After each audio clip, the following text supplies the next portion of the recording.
from Taiwan, I'm Ethan Liu with news from here in Taiwan and around the world. While Taiwanese screw manufacturers abroad are thriving, here in Taiwan, many are struggling to survive. Cheap foreign competition and factors like war have caused demand to crater. John Van Trist has the story. When this factory stops production at the end of the year, it will join a dozen neighbors in the southern city of Kaohsiung that have already gone under. Taiwan's days as a hardware empire, a kingdom of screws as some people once called it, are long over. This factory was already on life support, with just one machine running for a single day each month as losses mount. From 2022 to 2023, screw exports dropped over 20%, and that trend looks set to continue. Cheap, large-scale competition from China and Vietnam had already put huge pressure on these factories, and a slowdown in car production due to wars overseas was an additional blow. 乌俄战争开始造成那个汽车楼事业慢慢的萎缩，因为那时候也刚好碰到那个缺晶片。Global economic trends have added to the pain. 欧洲可以说是消失了，前1-2年的确他们通膨很严重。None of these factors alone has been a death blow. Despite low demand, Taiwan still produced over 1 million tons of screws last year. But the end may be looming. Automakers are key customers, and they're changing the way they make cars. 就像现在的汽车一样，电动车没有什么公司可以选，都是用扣电这样。There is a sliver of hope. So-called non-standard screws made to order are a rare bright spot. But factories are still shutting down. To stay afloat, economists suggest investing in digital and green technologies. But that takes money screw makers don't have. Their fight to save made in Taiwan is going to be a tough one. Kama Xu and John Van Trieste for TaiwanPlus. The rise of electric vehicles in Vietnam is driving the country towards carbon net zero. A big arena to keep this green momentum going is in taxis. Vietnam has set an ambitious EV taxi quota for itself. Joyce then took a ride in some of them to meet the drivers steering the green transformation.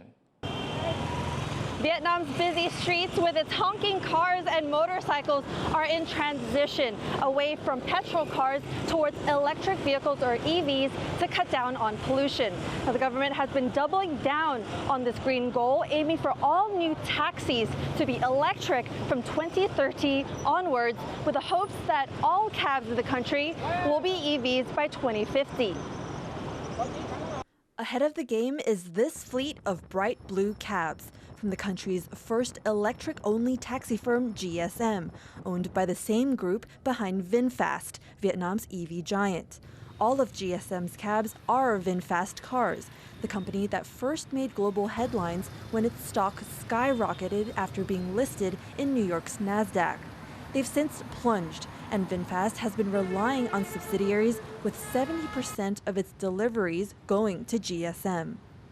Domestically, GSM is trying to carve its own share of a competitive ride-hailing market that's dominated by the regionally popular Grab platform. Now, users can call for the EV taxi by picking up the phone and dialing or using this app. And it's also easier for the cab drivers, like Mr. Mai, to earn with GSM. As with other taxi firms, GSM has a quota he must reach to get his base salary. But Mr. Mai says it's simpler for drivers to hit GSM's quota than those of traditional firms. Mình linh động nhiều thứ hơn, mình có thể giải quyết được chuyện gia đình thí dụ. For Mr. Mai, the biggest downside is having to charge the car. On a full battery, he can only take about 15 riders if they're going short distances.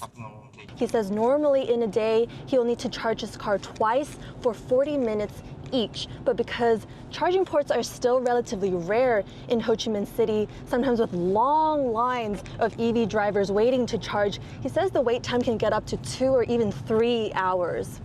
Mr. Tuan here has been waiting for 30 minutes just for a free port to charge his car. But this is pretty normal? Dạ, công việc đợi sạc xe này là rất là bình thường. VinFast says it has 150,000 of these charging ports across Vietnam. But given how quickly demand for EVs is growing, urban centers like Ho Chi Minh City are going to need more. That's especially as foreign competitors like China's top EV maker BYD enter Vietnam's market. Right now, VinFast has a monopoly on the infrastructure, and their ports can only charge VinFast cars. This month, the government will consider subsidizing electricity prices for charging stations to keep Vietnam on track with other advanced economies, aiming to be carbon neutral by 2050. Reaching Vietnam's green goals will take time, especially as the government eyes even larger scale projects like electric buses in the future. But with thousands of these EV taxis already on the street, Vietnam is off to a strong start. Eason Chen, Allison Nguyen, and Joyce Sun in Ho Chi Minh City, Vietnam for TaiwanPlus. Be sure to watch our full series from Vietnam on TaiwanPlus.com and our social media. Cerebral palsy can severely impact a person's motor and verbal skills, making it almost impossible to pursue a passion for music. But as Reese Ayers reports, one workshop in Taipei is finding ways to make music accessible to all.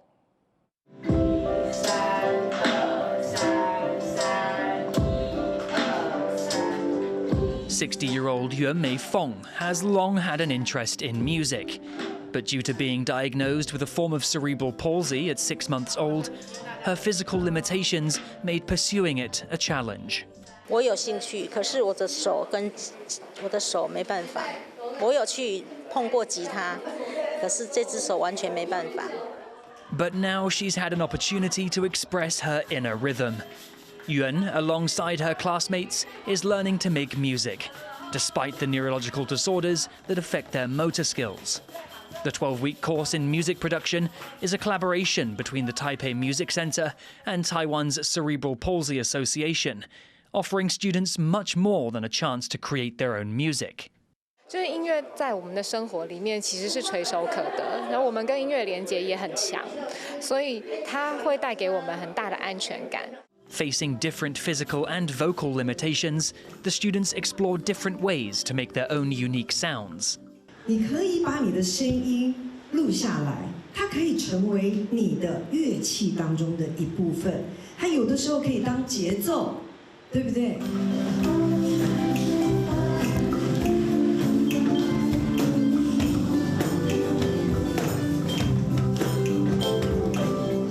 Already halfway through their program, the students use accessible software to produce entire songs, with help from music industry experts.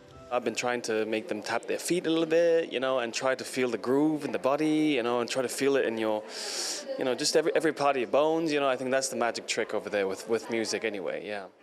Cerebral palsy, or CP, appears in early childhood and can vary greatly in severity. It permanently impacts movement and coordination, often affecting a person's speech functions. Through rhythm games and by manipulating a variety of musical instruments, students engage their motor skills, an important form of physical therapy for people with cerebral palsy. CP is one of the most prevalent conditions impacting movement in the world, affecting around 3.3 in every 1,000 births in Taiwan. The roughly 70,000 people living with CP in Taiwan face unique challenges throughout their entire lives.